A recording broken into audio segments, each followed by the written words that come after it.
주님을 섬겨가는 데 있어서 이 죄에 대한 부분이 우리에게 대단히 중요한 부분입니다. 그래서 오늘 그 로마서 6장을 여셨는데요. 로마서 6장을 전장을 통해서 이 부활 생명이 무엇인지, 우리 그리스도인들이 어떻게 이 세상을 살아가야 하는지에 대해서 말씀을 드리고자 합니다. 우리 6장 1절과 2절을 보시면 제가 읽어드리겠습니다. 그런즉 우리가 무슨 말을 하리요? 은혜를 더하게 하려고 죄에 거하겠느냐? 그럴 수 없느니라. 죄에 대하여 죽은 우리가 어찌 그 가운데 더 살리요? 여기 보시면 2절에 보시면 죄에 대하여 죽은 우리가 어찌 그 가운데 더 살리요? 라고 분명하게 말씀하고 있습니다. 죄에 대해 죽은 자다. 우리 그리스도인들은 죄에 대해서 죽은 자다라고 말씀하고 있습니다. 이게 무슨 뜻일까요? 죄에 대해 죽은 자라는 말이 무슨 뜻일까요? 그리스도인들은요, 예수 그리스도와 함께 십자가에 못 박혀서 죄에 대해서 이미 죽은 자라고 말씀하고 있는 것입니다. 예수 그리스도께서 십자가에 달려 죽으셨을 때 우리 그리스도인들도, 예수 그리스도를 믿는 우리 성도들도 동일하게 십자가에 달려 죽었다는 것입니다. 그런데 우리가 왜 그리스도와 함께 십자가에 달려 죽어야 했습니까? 우리는 왜 우리가 그리스도와 함께 십자가에 못 박혀 죽어야 했습니까? 단 한 가지 이유입니다. 우리의 죄 때문입니다. 우리의 죄 때문에 우리가 십자가에 못 박혀 죽어야 했던 것입니다. 그렇습니다. 여러분과 저는 모두가 다 죄인입니다. 우리 가운데 죄인이 아니라고 말할 사람 단 한 사람도 없습니다. 우리의 죄가 너무 크기 때문에 그 죄가 우리로 하여금 죽음의 형벌, 사형에 해당한다고 주님께서 말씀하신 대로 우리는 그 죄 때문에 우리가 죽어야 하는 이와 같은 죄인인 것입니다. 한번 생각해 보시기 바랍니다. 우리의 삶에서 우리가 하루 동안을 한번 생각해 보겠습니다. 내가 하루 동안 내가 생각하는 모든 생각들을 다 정리해 보고, 내가 하는 말을 다 모아보고, 내가 하는 행동을 다 모아보았을 때 내 생각과 말과 행동을 다 하루치만 다 모아서 그것을 분류해 본다면 그 가운데 얼마나 많은 죄가 그 안에 들어있겠습니까? 하루치만.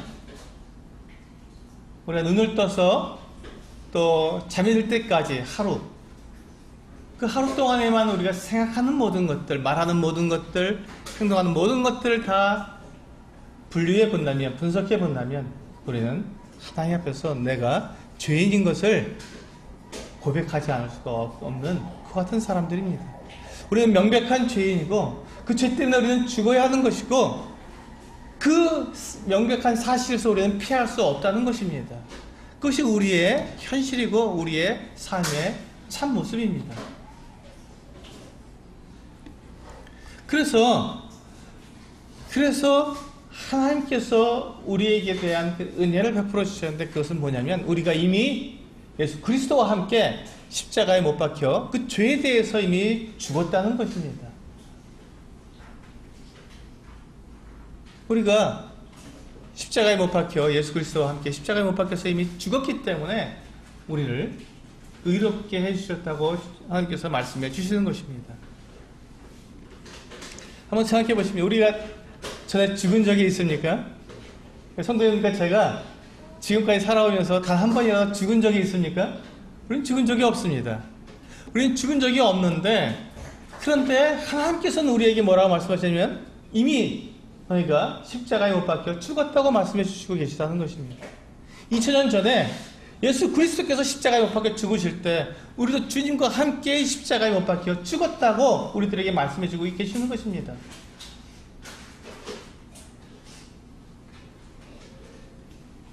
우리 요한복음 1장을 여기 손을 넣으시고 요한복음 1장 29절을 한번 함께 보시겠습니다.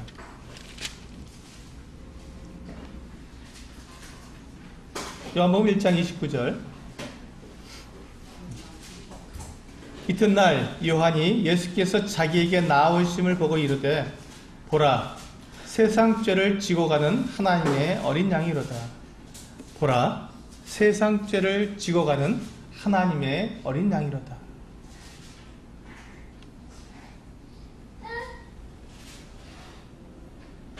이 세상 죄를 지고 가는 하나님의 어린 양은 여러분과 저의 이 모든 죄를 다 대신하기 위해서 희생되시는 하나님의 제물이신 것입니다. 하나님께서는 이스라엘 백성들이 율법을 어기고 그들이 죄 가운데 거하게 됐을 때 그들의 죄를 용서해 주시기 위해서 짐승의 피를 흘려서 짐승을 제물 삼아서 사람들의 죄를 용서해 줄 수 있도록 그 길을 마련해 주셨습니다. 근데 그 길이 왜 그렇게 하나님께서 그런 어떤 길을 마련해 주셨을까요? 하나님께서 사람들에게 알려주시게 하신 것은 그 구약시대의 그 짐승을 통해서 사람들의 죄를 용서해 주시는 것은 다만 그림자이고 그건 모형이고 진짜는 바로 이 예수 그리스도 하나님의 아들 그분께서 지금 이 세상 죄를 지고 가는 하나님의 아들 하나님의 어린 양으로 오셔서 사람들의 죄를 다 지고 가시기 위해서 사람들의 죄를 용서해 주시기 위해서 그렇게 자기 자신을 제물로 드리는 바로 그것을 말씀해 주시기 위해서 사람들에게 전해 주시기 위해서 그 구약시대에 율법을 통해서 사람들에게 짐승의 피를 통해서 사람들의 죄를 용서해 주시는 그와 같은 길을 모형으로 그림자로 우리들에게 보여주셨던 것입니다. 그 다음에 참것 하나님께서 진짜 우리들에게 보여주시고 하시고 말씀하시고자 하는 그 내용은 예수 그리스도 바로 이분이십니다. 예수 그리스도께서 하나님의 어린 양으로 오셔서 우리들의 죄를 다 지고 십자가 달려 죽으신 것, 제물이 되어주신 것, 그 피를 흘려서 우리의 모든 죄를 다 용서해 주시기 위해서 그 제물이 되어주신 것, 그것이 하나님께서 우리들에게 말씀해 주시고자 하시는 참 것입니다. 우리들에게 하나님께서 이와 같이 우리들의 모든 죄를 다 용서해 주시기 위해서 예수 그리스도를 우리들에게 보내주시는 그 계획은 처음부터 하나님께서 가지신 계획이셨습니다.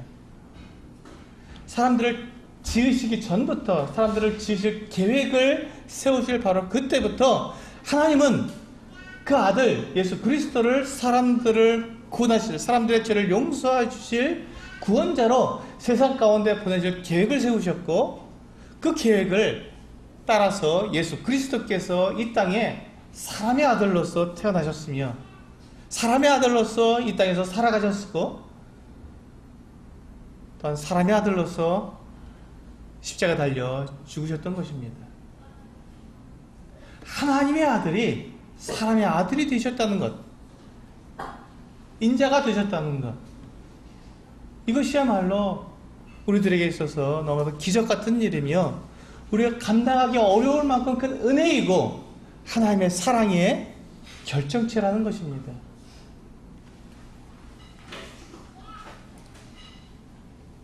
우리 다시 본문으로 돌아가 보시면요.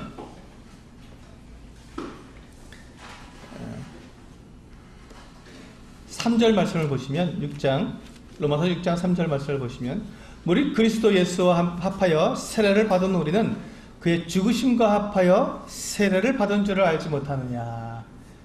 자, 우리가 2000년 전에 예수 그리스도와 함께 십자가에 못 박혀 죽었다는 것을 우리는 어떻게 알 수 있냐면 바로 이 침례를 통해서 우리는 알 수 있다는 것입니다. 침례를 통해서 우리는 그것을 고백했습니다. 물론 우리는 지금까지 한 번도 죽어본 적이 없습니다. 우리는 태어나서 지금까지 계속해서 살아왔고 우리 이 육체를 가지고 지금까지 살고 있습니다. 그런데 하나님께서는 예수 그리스도를 십자가에 못 박으실 때 우리들을 함께 십자가에 못 박으신 것으로 여기신다는 것입니다. 우리도 예수 그리스도와 함께 십자가에 죽은 것으로 여기신다는 것입니다.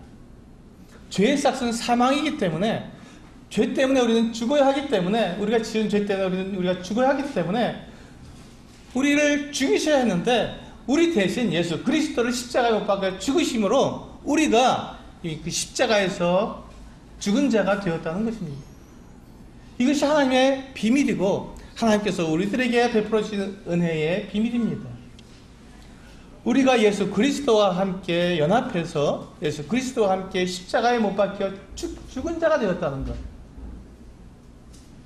하나님께서 우리를 이미 죽은 자로 보신다는 것. 이것이 복음의 비밀입니다.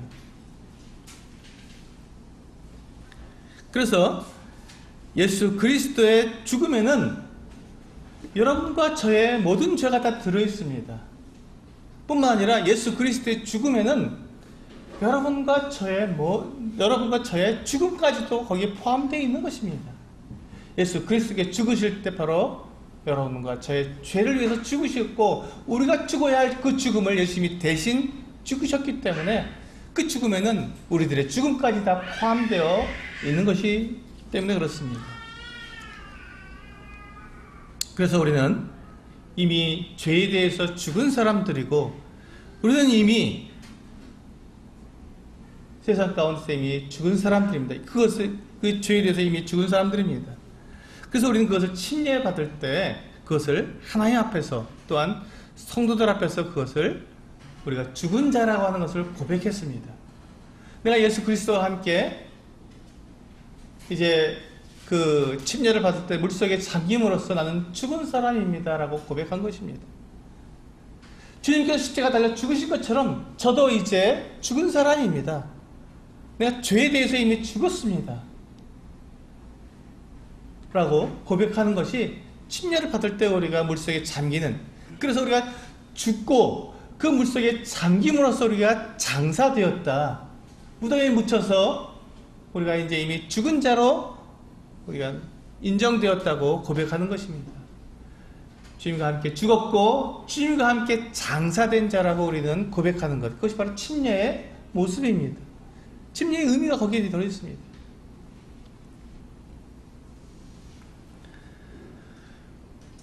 우리 4절을 보시면요, 6장 4절을 보시면, 그러므로 우리가 그의 죽으심과 합하여 세례를 받음으로 그와 함께 장사되었나니 이는 아버지의 영광으로 말미암아 그리스도를 죽은 자 가운데서 살리심과 같이 우리로 또한 새 생명 가운데에서 행하게 하려 함이라. 여기 보세요. 이게 굉장히 중요한 가장 핵심되는 오늘 말씀입니다. 4절 말씀이, 우리가 예수 그리스도의 죽으심과 합해서 세례를 받음으로 그와 함께 장사까지 되었다. 우리가 이제 완전히 무덤에 묻힌 자가 되었다는 말입니다. 이는 그렇게 우리가 죽고 장사된 그 이유가 무엇이냐면, 이는 아버지의 영광으로 말미암아 그리스도를 죽은 자 가운데서 살리심과 같이, 예수 그리스도께서 부활하심과 같이 우리도 또한 새 생명 가운데, 부활 생명 가운데 예수 그리스도를 믿음으로 우리가 새롭게 얻은 이 영원한 생명 가운데 행하게 하려 함이라. 우리로 하여금 새 생명 가운데 살아가게 하기 위해서 우리를 죽이셨다는 것입니다. 우리를 장사하셨다는 것입니다. 우리가 십자가에 달려 예수 그리스도와 함께 십자가에 달려 죽게 하신 그 이유가 무엇이냐면, 우리가 새롭게 살게 하기 위해서 그렇습니다. 새로운 삶을 살게 하기 위해서. 그렇습니다. 우리는 예수 그리스도와 함께 우리가 십자가에 못 박혔고, 예수 그리스도와 함께 우리가 무덤에 묻혔으며, 예수 그리스도께서 부활하실 때 우리도 그와 함께 부활한 사람이 되었다면, 이제 우리는 새로운 생명을 가진 사람들입니다. 새 생명을 가진 사람들입니다. 이 새 생명이 바로 부활 생명입니다. 부활함으로 얻은 생명.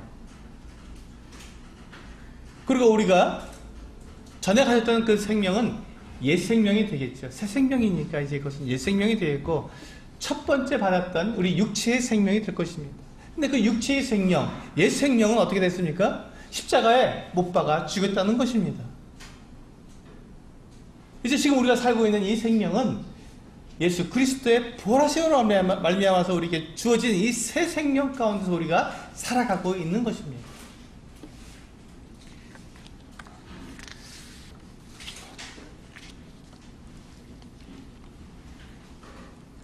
우리 한번 6절을 한번 보시겠습니다. 6절. 우리가 알거니와 우리의 옛사람이 예수와 함께 십자가에 못 박힌 것은, 잘 보십시오. 똑같은 말씀이죠.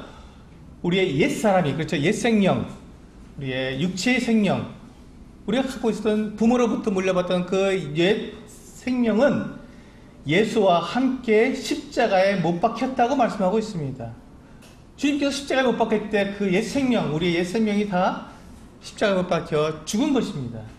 그것은 죄의 몸이 죽어서, 그렇죠? 죄의 몸이 죽었다는 것입니다. 우리가 죄를 지은 이 몸, 육체의 몸, 죄 가운데 있었던 그 육체의 그 죄의 몸이 죽어서 다시는 우리가 죄에게 종노릇하지 아니하려 합니다. 우리를 죄의 종에서 건져내시려고 우리의 옛 생명, 첫 번째 우리 부모로부터 물려받은 그 생명을 십자가에 못 박아 죽게 하셨다는 것입니다. 우리는 이제 그 옛 생명이 우리에게 주어진 생명이 아니라 우리는 새 생명, 부활 생명이 우리에게 주어진 사람들입니다. 그래서 우리는 더 이상 죄에게 종노릇할 이유가 없습니다. 우리의 몸은, 우리의 육체의 생명은 그러니까 죄에게 매였기 때문에, 죄를 지었기 때문에 죄를 짓는 자마다 죄의 종이라고 말씀하신 것처럼 우리의 옛 생명은 그렇게 죄의 종노릇하면서 그렇게 살아왔습니다. 그래서 그 옛 생명을 죽이지 않으시면 우리가 죄의 종노릇하지 않고 죄에서 건져낼 수 없기 때문에 하나님께서는 우리를 죽이신 거예요. 십자가에 죽이신 것입니다. 십자가에 못 박아 죽이신 거예요.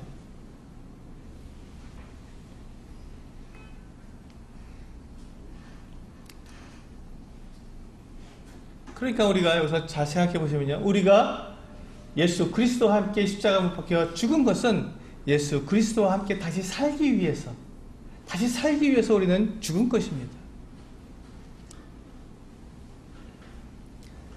우리 주님께서는 십자가에 못 박혀 죽으셨고 장사된 지 사흘 만에 죽은 자 가운데서 다시 살아나셨습니다.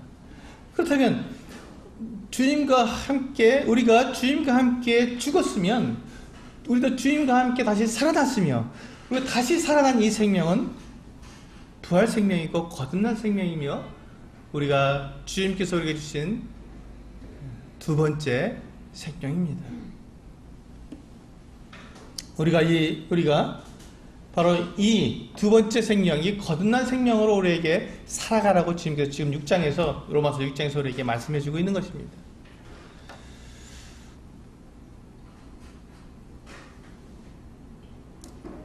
그런데 우리가 한번 잘 생각해 보시기 바랍니다. 지금 이 새 생명이 우리가 느껴집니까?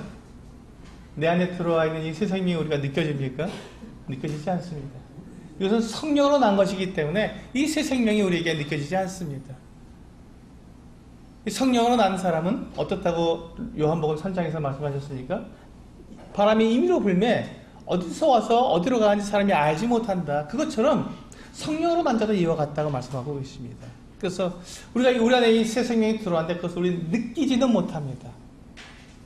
그걸 느낄 수는 없습니다. 그러나 성령께서 우리 안에서 행하시는 그 행하심을 우리가 알 수 있습니다. 그 결과로 우리가 알 수 있죠. 바람이 지나가면 그 바람에 그 흔적을 남긴 것처럼 우리도 성령께서 우리 안에 거하시고 우리에게 새 생명이 우리에게 있으면 그 새 생명이 우리 안에서 일하신 그 결과가 우리에게 있기 때문에 그것을 우리가 내가 새 생명 가운데 우리가 행하고 있는지를 알 수 있다는 것입니다. 그래서 많은 분들이 여기에서 많이 혼란스러워하고 많이 힘들어합니다. 왜냐하면 내가 지금 살고 있는 건 내 육체로 살고 있잖아요. 내 육체를 가지고 살고 있잖아요. 이 육체의 생명은 어떤 생명입니까? 첫 생명이잖아요. 옛 생명이지 않습니까? 지금 내가 옛 생명 가운데 살고 있는데, 그런데 나보고 새 생명으로 살으려고 하니까 이게 어려운 것이죠. 그러니까 이게 막 힘들어지고 이해가 안 되는 것입니다. 내가 지금 먹고 마시고 생각하고 행동하는 모든 것이 내 육체의 이 육체를 가지고 살아가고 있는데, 옛 생명이지. 우리가 부모에게 받은 옛 생명 아닙니까? 이 옛 생명은 내가 살아가고 있는데, 그건 죽었고 새 생명으로 살아가라 하니까 이게 힘들어지는 것입니다. 느껴지지 않는, 이 새 생명이 내 안에 들어왔지만 내 새 생명이 느껴지지 않는데 도대체 그걸 어떻게 살아가는 것인지에 대해서 우리는 많이 혼란스러워합니다. 우리 요한복음 11장 한번 열어서 보시겠습니다.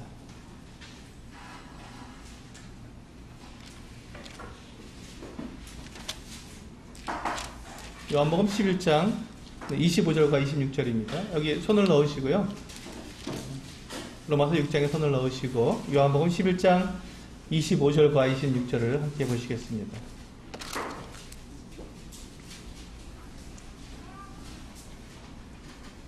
요한복음 11장 25절 26절.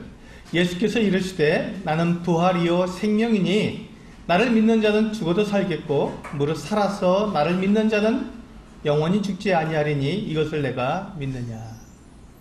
주님께서 분명히 말씀하셨습니다.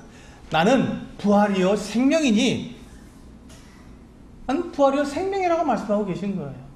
주님은 부활의 주님이시고 주님은 생명의 주님이십니다. 내가 부활이요 생명이다. 그래서 나를 믿는 자는 죽어도 살겠고 무릇 살아서 나를 믿는 자는 영원히 죽지 않겠다라고 말씀하고 계신 것입니다. 그러면서 마지막에 뭐라고 말씀하고 있습니까? 내가 이것을 믿느냐? 이것을 내가 믿느냐고 주님께서는 우리에게 묻고 있습니다.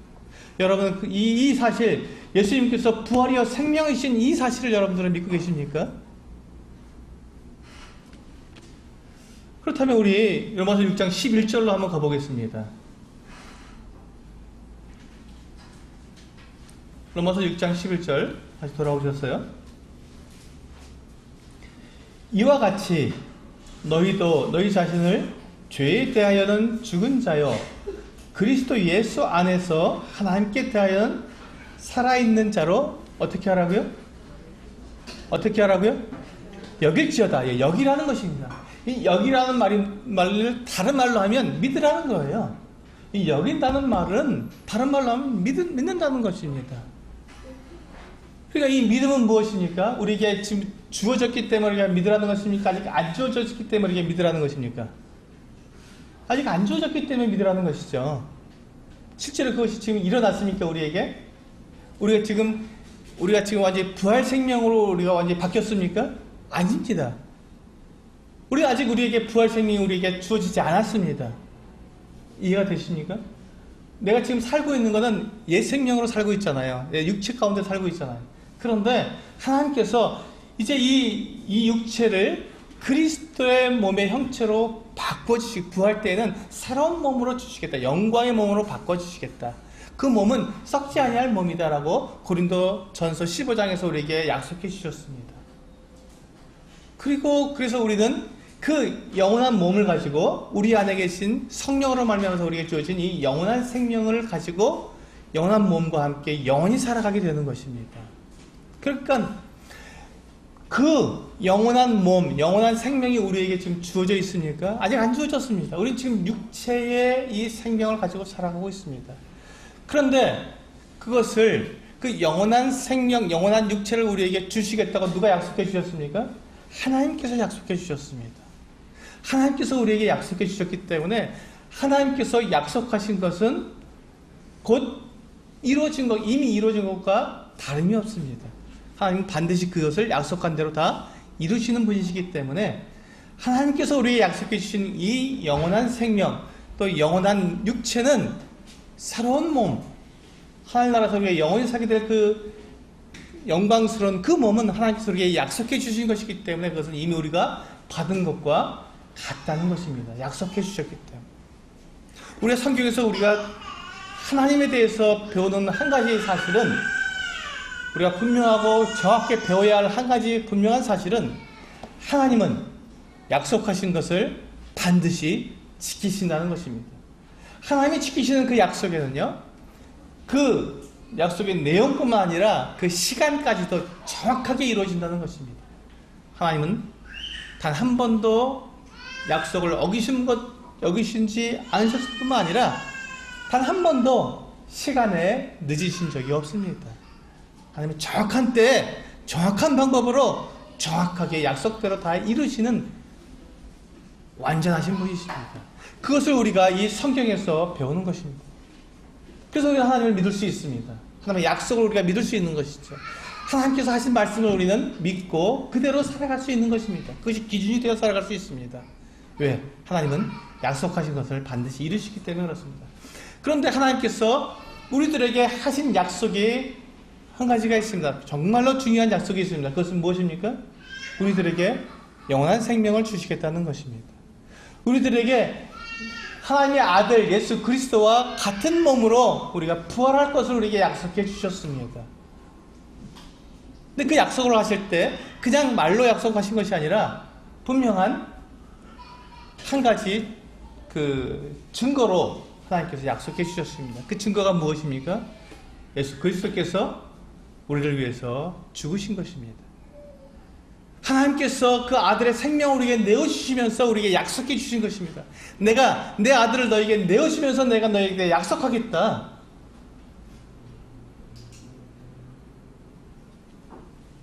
그것은 내가 너희를 내 아들과 같은 몸으로 너희를 영원한 몸으로 바꿔주겠으며 너희를 영원한 생명 가운데 내가 너희를 불러들여서 나와 함께 영원히 살겠다. 이것을 하나님께서 우리들에게 약속해 주신 것입니다.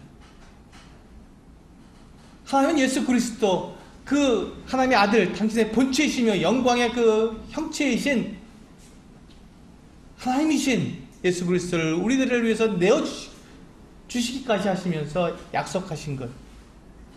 그 약속은 결코 어겨질 수 없고 그 약속은 결코 사라질 수 없는 그 같은 약속이기 때문에 예수 그리스도의 피로서 우리들에게 맺은 언약이 새 언약이기 때문에 그 언약은 결코 파기될 수 없는 것입니다. 그래서 우리는 그것을 믿을 수가 있습니다. 하나님께서 우리 예수 그리스도의 피로 우리들에게 언약하신 것이기 때문에. 그래서 우리에게 이제 우리가 십자가에 달려 이미 죽은 자고 우리는 예수 그리스도와 함께 부활해서 우리들에게 새 생명이 주어진 자로서 우리는 여길 수 있는 것입니다. 예수님께서는 그것을 이 요한복음 11장 아까 본 말씀에서 보면 그 마르다에게 그와 같은 말씀을 하시면서 이것을 내가 믿느냐라고 물으셨습니다. 나는 부활이요 생명이니 나를 믿는 자는 영원히 죽지 아니하고 무릇 살아서 나를 믿는 자는 영원히 죽지 않겠다고 그렇게 우리에게 약속해 주셨습니다.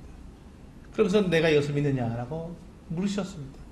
그리고는 예수님께서 부활이요 생명이신 것을 분명히 우리들에게 알려주시기 위해서 그 마르다의 오라비인 나사로 죽은 지 나흘이나 되어서 이제 그 무덤에서 시체 썩는 냄새가 나는 이 나사로를 향해 가셨습니다. 그리고는 무덤 문을 열어놓게 하시고 돌을 굴려서 무덤 문을 열어놓게 하시고 거기서 명령을 하셨습니다. 나사로야 나오너라. 주님께서 하신 이 말씀 나사로야 나오너라 하신 이 명령에 이 죽은 나사로가 배로 동여진 채로 그렇게 살아서 무덤에서 나온 것입니다. 주님은 부활이요 생명이십니다. 죽은 자를 살리시는 그 능력이 하나님이십니다. 그것을 사람들 앞에서 많은 사람들이 보는 앞에서 직접 명령하시고 그 말씀으로 그에게 생명을 주셔서 그 나사로라고 다시 살아나게 하신 것입니다. 이게 이제 이 나사로는 죽었다가 다시 살아난 부활 생명을 얻게 된 것입니다. 물론 이것이 지금 우리가 말하고 있는 우리에게 주어진 지금 현재 우리들에게 믿는 그리스도인들에게 주신 이 부활 생명과는 다릅니다. 지금 예수님께서 아직 십자가에 달려 죽으시지 않으셨기 때문에 나사로에게 주신 이 생명은 일시적인 생명입니다. 그가 이제 몇 년 더 살다가 죽게 되었습니다. 그렇죠? 지금까지 나사로는 살아있지 않습니다. 그건 다시 죽었습니다. 왜? 예수 그리스도께서 그때까지는 십자가에 달려 죽지 않으셨기 때문에 주님께서 부활이여 생명이신 것을 사람들에게 보여주시고자 하는 그림자로 보여주신 것이기 때문에 그렇게 나사로를 살려주셨던 것입니다. 나사로가 이제 한번 죽었습니다. 옛 생명이 죽었죠. 다시 살아나게 되었습니다. 그럼 그는 두 번째 생명으로 살아가는 것입니다. 부활 생명으로 살아가게 되는 것입니다. 그럼 나사로가 이제 전에 살았던 그 삶을 다시 살아가겠습니까? 아니면 새로운 삶을 살아가게 되겠습니까? 나사로가 한번 죽었습니다. 죽었는데 예수님께 다시 살려주셨습니다. 그럼 나사로는 이제 옛날처럼 똑같이 다시 살아가겠습니까? 아니면 새로운 삶을 살게 되겠습니까? 어떻게 생각하세요? 선생님들? 네, 새로운 삶을 삽니다. 왜? 지금 두 번째, 지금 무덤에서 죽은 다음에 예수께서 살려주셨을 때 그는 옛 생명이 아니라 새 생명으로 지금 그가 살게 되었고, 새 생명을 받았기 때문에 새로운 삶을 살 수밖에 없습니다. 우리 손을 넣으시고 우리 요한복음 12장 말씀을 한번 보실까요? 그 뒷장이죠.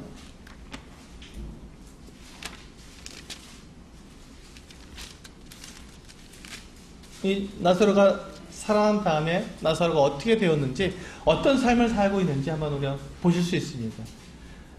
요한복음 12장 1절부터 보시면요, 6월절 엿새 전에 예수께서 베다니에 이르시니 이곳은 예수께서 죽은 자 가운데서 살리신 나사로가 있는 곳이라. 그렇죠?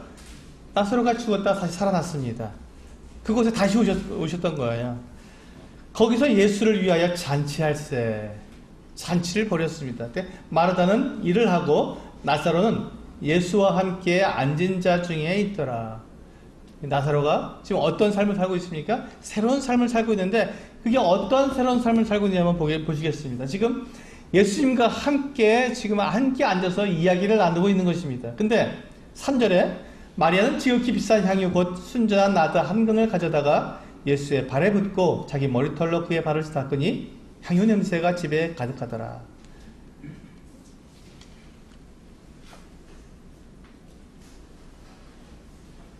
네. 그래서 이제 향유를 붓는 내용이 나오고요. 그 뒤에 9절에 보시면 이제 이와 같이 말씀하고 있습니다. 12장 9절. 유대인의 큰 무리가 예수께서 여기 계신 줄을 알고 오니 이는 예수만 보기 위함이 아니요 죽은 자 가운데서 살리신 누구를 본다고요? 나사로도 보려 함이니라. 10절. 대제사장들이 나사로까지 죽이려고 모의하니 11절. 나사로 때문에 많은 유대인이 가서 예수를 믿음이더라. 이 나사로가 어떤 삶을 살고 있습니까? 예수님의 증인이 되어 있는 것입니다. 예수님을 전하는 사람이 된 것입니다. 그가 옛날처럼 살고 싶어도 살 수 없게 된 것이, 그는 이제 죽었다 살아난 사람이기 때문에, 누가 너를 살렸냐? 예수께서 나를 살려주셨다. 그건 예수님이 자기를 살려주신 그 같은 분이라는 것을 알리지 않으면 안 되는 그 같은 삶을 살게 된 것입니다. 그가 가는 곳마다 예수가 살린 사람이래, 저 사람이 죽었다 다시 살아난 사람이래. 그래서 이 나사로에게는요 꼭 이 딱지가 하나 붙어있는 거예요. 꼬리표가 붙어있는 거예요. 어떤 꼬리표가 붙어있습니까? 예수라고 하는 꼬리표가 다 붙어있는 것입니다. 예수가 살려준 사람, 저 사람은 죽었다가 예수께서 다시 살려주신 사람이라는 이 꼬리표가 붙어있는 것입니다. 이게 바로 부활 생명의 모습이에요. 부활 생명으로 살아가는 사람은 그 같은 꼬리표를 달고 있는 것입니다. 예수 그리스도에 의해서 다시 살아난 사람이라는 꼬리표를 달고 사는 것이죠. 그럼 어떻게 해서 이렇게 네가 죽었었다는데 어떻게 살아났냐? 예수님께서 나를 살려주셨어. 예수님께서 나를 살려주셨어. 그 말을 하는 것밖에 없지 않습니까? 그런데 그 말을 했을 때 많은 유대인들이 가서 예수를 믿게 되었다고 성경은 말씀하고 있습니다.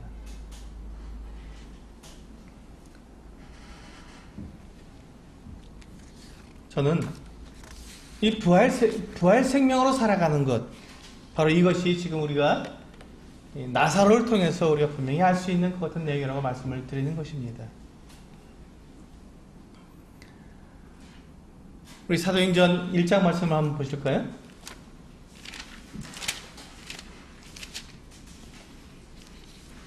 (1장 8절) 사도행전 1장 8절입니다.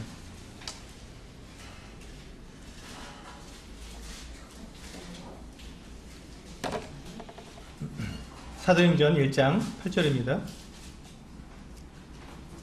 오직 성령이 너에게 임하시면 너희가 권능을 받고 예루살렘과 온 유대와 사마리아와 땅 끝까지 이르러 내 증인이 되리라 하시니라. 예수님은 이 제자들에게 이와 같이 명령하셨습니다. 오직 성령이 너에게 임하시면 너희가 권능을 받고 예루살렘과 온 유대와 사마리아와 땅끝까지 이르러 내 증인이 되리라고 말씀해 주신 것입니다. 증인이 되어야 될 것이라고 말씀해 주신 거예요.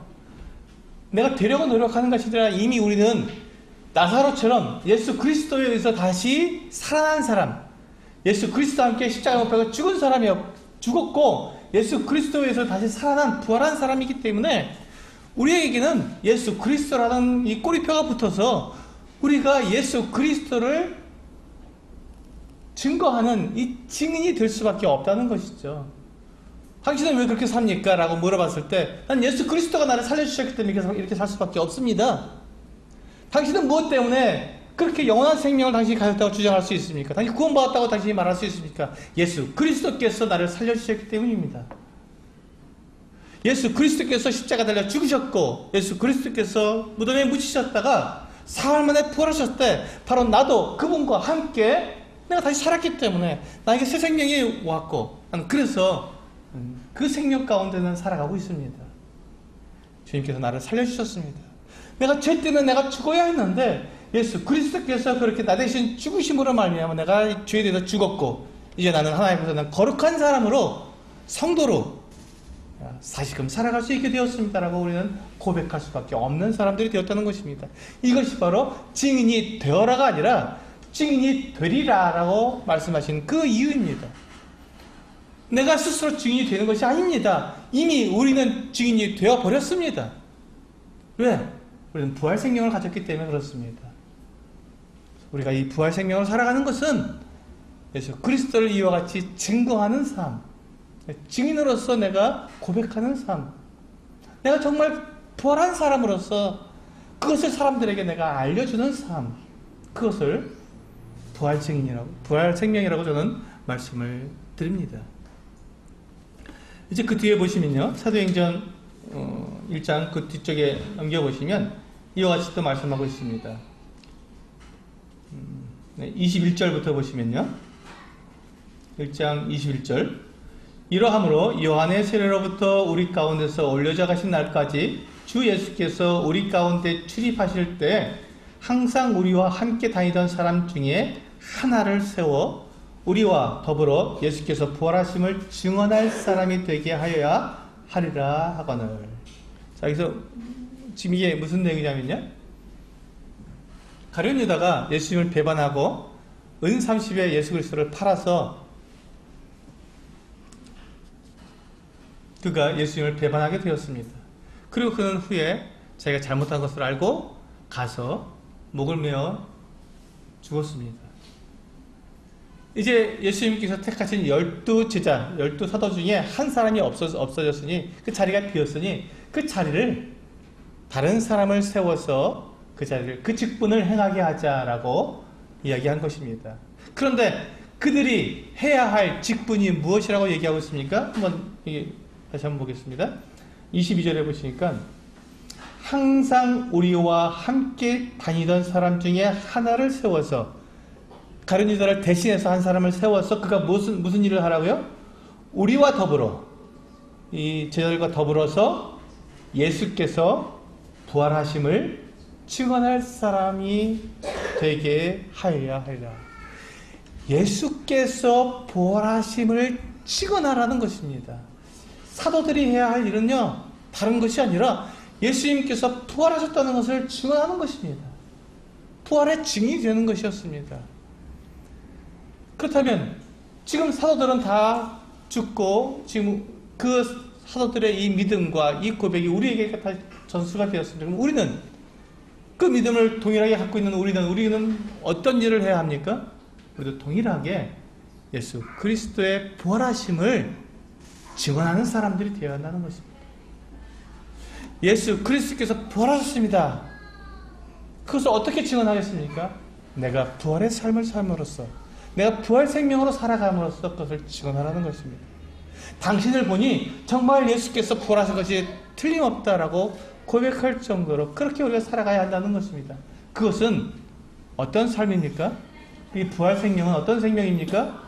옛 생명, 이 죄의 몸이 멸해서 사라지고 이제 우리는 하나님께 주신 새 생명으로 살아가기 때문에 이 새 생명은 죄와 상관이 없는 삶입니다. 죄와 관계없는 삶입니다. 그래서 이 부활 생명은 거룩한 생명입니다. 죄와 상관없는 삶, 죄 없이 살아가는 삶을 말하는 것입니다. 그런데 우리가 이 부활 생명을 가졌어도 우리는 여전히 이 육체 가운데 살기 때문에 우리의 죄를 짓게 됩니다. 그렇죠? 우리는 잘못을 하게 됩니다. 그렇죠? 그러면 그건 어떻게 합니까? 라고 묻습니다. 부활 생명으로 살아가는 사람이라고 해서 죄를 짓지 않는다는 말이 아닙니다. 잘못을 하지 않는다는 것이 아닙니다. 그도 역시 동일하게 죄를 짓고 잘못을 할 수 있습니다. 근데 그때 어떻게 하라는 것입니까? 부활 생명으로 살아가는 사람은 요한 1서 1장 8절 9절에서 말씀하고 있는 것처럼 자백을 하는 것입니다. 자백을 하는 것입니다. 요한 1서 1장 9절에서 만일 우리가 우리 죄를 자백하면 그는 미쁘시고 의로우사 우리 죄를 사하시며 우리를 모든 불의에서 깨끗하게 하실 것이요. 우리가 많은 경우에 우리가 오해하고 있는 것 중에 하나가 뭐냐면 내가 내 죄를 자백하면 사람들이 나를 죄인으로 낙인 찍고 나를 정죄한다고 생각합니다. 그걸 두렵습니다. 그렇지 않습니까? 내가 이런 죄를 지었습니다 하고 성도들 앞에 자백하게 되면 어떻게 됩니까? 성도들이 아이고 그래 주님을 열심히 섬긴다고 하더만 정말 주님 잘 섬긴다고 이렇게 하는 것처럼 하더만 당신도 별 수 없구만. 그렇지 하고 그 사람을 정죄하고 또 낙인 찍고 손가락질 할까봐 우리 그것이 두렵습니다. 그런데 여러분 그것은 우리가 교회를 잘못 알기 때문에 교회에 대한 오해가 있기 때문에 그렇습니다. 교회는 성도들을 정죄하고 낙인 찍고 손가락질 하기 위한 곳이 아닙니다. 교회는 결코 성도들을 죄를 지은 성도를 정죄하고 낙인 찍고 손가락질하는 것이 아닙니다. 교회는 잘못한 성도들을 용서하는 것입니다. 왜? 그 성도만 잘못합니까? 그 성도만 죄를 짓습니까? 나는 안 합니까? 나도 동일하게 죄를 짓고 나도 동일하게 잘못하기 때문에 우리는 동일한 그 같은 성정을 가졌기 때문에 잘못을 자백하는 죄악을 자백하는 그를 우리는 용서할 수 있는 것입니다. 내가 그렇기 때문에 꼭 용서하는 것뿐만 아니라 하나님께서 그 같은 일을 하시기 때문에 그렇습니다. 그럼 9절을 한번 보시겠습니다. 요한일서 1장 9절. 만일 우리가 우리 죄를 자백하면 우리가 하나님께서 우리로 하여금 죄를 자백하라고 하신 그 목적이 뭐냐면 그 뒤에 나오고 있지 않습니까? 그는 미쁘시고 하나님께서는 믿을만 하신 분이다. 믿을만 하시다. 믿을만 하시다. 왜 믿을만 하시고 의로우사 왜 이 말씀하셨습니까? 그 뒤에 하나님께서 하신 일이 있기 때문에 무슨 일 하십니까? 우리 죄를 사하신다는 것입니다. 하나님은 우리의 죄를 사하시려고 우리에게 자백하라고 말씀하신 것입니다. 그리고 그 뒤에 또 뭐라고 말씀하십니까? 우리를 불의에서 모든 불의에서 깨끗하게 하시기 위해서 하나님께서 우리에게 자백하라고 하신 이유는 그래 너 이제 너 그럴 줄 알았어 하고 정죄하고 손가락질하고 낙인 찍고 너도 별 수 없구나 이렇게 하라고 자백하라는 것이 아니라 죄를 용서해 주시고 모든 불의에서 우리를 깨끗하게 하시기 위해서 자백을 하라는 것입니다. 그런데 우리는 이것을 잘 경험하지 못합니다. 또 하나님께 내가 하나님께 죄를 지었기 때문에 하나님께 우리는 자백을 합니다. 그럼 하나님께 용서해 주셨겠지 하지만 그것이 잘 느껴지지 않습니다. 왜 그렇죠? 하나님께만 했기 때문에 그렇습니다. 그런데 우리는 용서를 경험해야 하는데 하나님께만 나아가서 용서를 구한 다음에 우리가 하나님께 용서해 주셨는지 안 했는지 우리가 잘 느끼지 못하니까 우리는 괴로워합니다. 내가 하나님께 자백했는데 그럼 저 용서받는 거 맞나요? 하고 물어보시는 분들이 꽤 많습니다. 그런데요, 하나님께서 교회를 세워주신 이유가 무엇입니까? 하나님께서는 교회 가운데 우리가 죄를 자백하라고, 그러니까 서로 죄를 고하라고 말씀하고 있어요. 야고보서에서 말씀하고 있습니다. 그 이유가 무엇입니까? 우리가 서로 죄를 용서해주는 용서를 경험하라는 것입니다. 교회 가운데 하나님께서는 인도자들을 세우셨습니다. 하나님께서 인도자를 세우신 이유가 무엇입니까? 바로 이와 같은 것을 경험하도록 하기 위한 것입니다. 우리가 죄를 짓고 우리가 잘못을 하고 우리에게 허물이 있을 때 어떻게 합니까? 하나님께도 자백을 하지만 인도자들에게도 자백을 하는 것입니다. 자백을 했을 때 인도자는 어떻게 해야 합니까? 그를 정죄해야 합니까? 그를 낙인 찍어야 합니까? 그에게 손가락질을 해야 합니까? 그렇지 않습니다.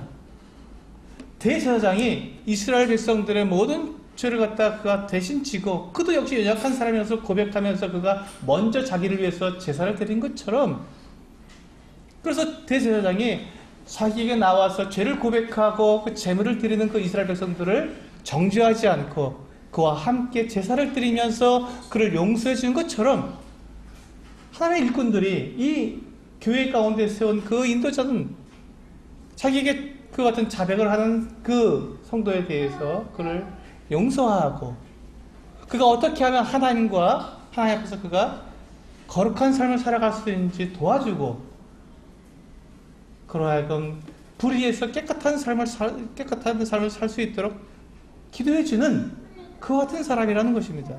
그렇게 될 때 그 사람은 하나님의 용서를 경험하게 되고, 그 용서를 경험함으로 말미암아서 자기만 용서받는 것이 아니라 우리 성도들 가운데 서로 우리가 죄를 고백하게 될 때 그 사람의, 다른 사람의 죄도 서로 용서할 수 있는 그와 같은 사람이 된다는 것입니다. 그래서 교회는 내가 하나님께 용서받는 것뿐만 아니라 성도들을 서로 용서하고 성도들이 성도들을 위해서 서로 기도하는, 그래서 하나가 되는, 바로 그것이 바로 교회입니다. 교회는 다른 성도의 그 잘못이나 이 죄악을 가지고 뒤에서 헌담하고 흉보고 정죄하고 그런 것이 교회가 아닙니다. 그건 교회가 아니라 이 세상에서는 너무나도 잘하고 있는 것들이에요. 교회 굳이 나올 필요 없습니다. 그걸 하려면 교회가 필요 없습니다. 세상에서 얼마나 그렇게 많이 하고 있습니까? 다른 사람의 잘못, 다른 사람의 허물을 보게 되면 얼마나 많은 사람들이 뒤에서 손가락질하고 험담하고 흉보고 얼마나 많은 일들을 하고 있습니까? 그런 일을 하기 위해서 여러분 교회로 모이실 필요가 없습니다. 그런 일을 하기 위해서는. 그러나 교회로 우리가 모였다면 교회는 어떤 것입니까? 다른 성도들을 우리가 정죄하고 다른 성도들을 우리가 손가락질하고 그렇게 하는 것이 아니라 그를 용서하고, 나도 동일한 죄를 짓고 있으니까요. 사실 그렇지 않습니까? 나도 동일한 사람이기 때문에, 나도 하나님께 동일한 용서를 받은 사람이기 때문에 그를 용서하고 우리가 하나가 될 때 그것이 바로 하나님의 교회의 모습이라는 것입니다. 주님께서 우리를 그렇게 용서하시기 위해서 친히 그 십자가 달려 죽으시지 않으셨습니까? 주님은 아무 죄가 없으신 분이시고 우리를 정죄하시는 유일한 분이십니다. 그분이 우리를 심판하실 분이시잖아요.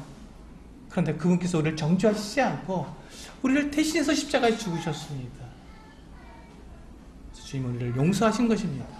그렇다면 교회는, 성도들은 예수 그리스도와 마찬가지로 다른 성도들을 정죄하거나 손가락질하는 것이 아니라 오히려 그들의 연약함을 내가 담당하고 내가 그를 위해서 기도하고, 마치 내 아픔처럼, 내 잘못처럼 내가 하나님 앞에서 내가 회개하고 내가 엎드려야 한다는 것입니다. 바로 그럴 때 교회는 교회다워지는 것이고 그리스도의 몸은 거룩해지는 것입니다.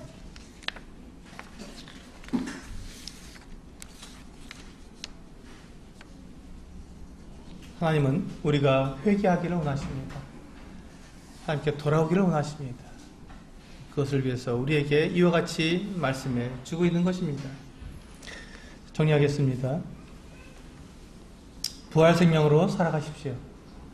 부활 생명으로 살아가는 것은 우리의 이 육체 안에 예수 그리스도께서 거하심으로, 성령으로 거하심으로 새 생명 가운데 살아가는 것입니다. 우리 안에 이 새 생명으로 살아가는 것은 우리를 위해 죽으신, 그리고 다시 살아나신 주 예수님을 전하는 증인의 삶입니다. 그리고 이 부활 생명은 용서받은 생명입니다. 우리가 이 육체를 가지고 있기 때문에 죄를 짓게 되는데, 그것을 자백함으로써 죄를 용서받고 불의에서 깨끗하게 되는 경험을 해야 합니다. 그런 경험을 통해서 내가 용서받은 사람일 뿐만 아니라 또한 다른 성도들을 동일하게 용서할 수 있는 부활 생명을 가진 사람이 되는 것입니다. 이렇게 용서받고, 내가 먼저 용서받고, 그리고 또한 다른 사람들을 용서할 수 있는 이 같은 삶이 부활 생명으로 살아가는 삶입니다. 이것이 부활하신 주님을 증거하는 참된 증인의 삶입니다. 주님은 우리의 모든 죄를 용서하시기 위해서 다시 살아나신 분이십니다. 기도하시겠습니다.